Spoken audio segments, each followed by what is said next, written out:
Hello and welcome to the Northern Souls podcast. I'm your host, Zeke. So, we're going to do something a little bit different today. Instead of a full episode, I'll just be doing a mini episode discussing a short topic. For today, we will be covering ancestor worship and why it matters. So, to be brief, worshiping your ancestors is the veneration you give to your forebears, the thanks you give them for producing you, and honoring all of the sacrifices and life choices that they made that resulted in you being here today. You may say that ancestor worship is just a way to dwell on the past and romanticize and glorify it. Those who do this totally miss the point of ancestor worship. The way I look at it is the story of my ancestors is like a never ending story. It begins with the first progenitor, if you will, of my family line, and continues all the way to my existence. Reading this story fills me with wonder, excitement, and sometimes dread. All the things my ancestors went through, good and bad. This story then inspires me to be great, to do great things, and to be the best person I can be. Someone who would make my parents, grandparents, great grandparents, and so forth proud to call me son. This is the best way that I can give back to them, to honor their own sacrifices to get me here. What I think is even more special about this never-ending story is that it doesn't have to end with me. I can pass it on to my children, and they to theirs. I can be, and aspire to be, the ancestor my descendants look to for guidance in hard times. You may say this is all well and good, but what about the bad people in our family line? Should we pretend they just don't exist?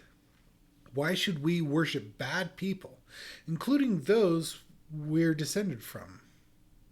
Well, we all have ancestors somewhere at some time in our family line who weren't good people.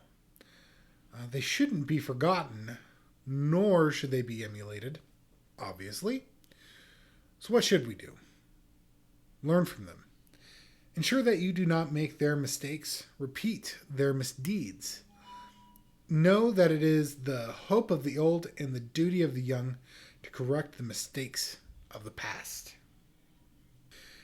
And for those of you who perhaps don't have to go that far back to find bad people in your family line, this is for you.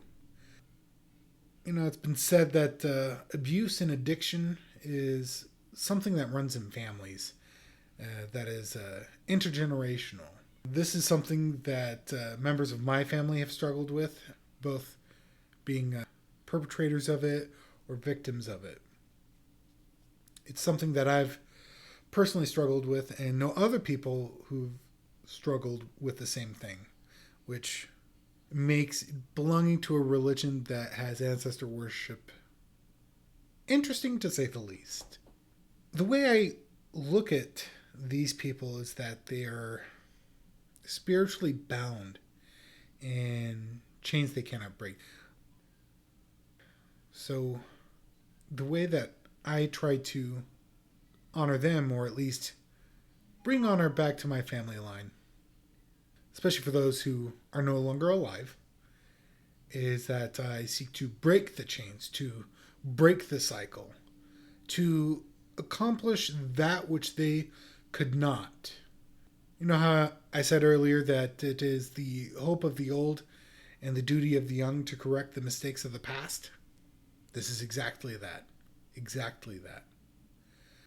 I will learn from their mistakes, ensure that I don't do them, do not spend time with anybody who enables these behaviors, which could go as far as cutting off current family members who refuse to better themselves.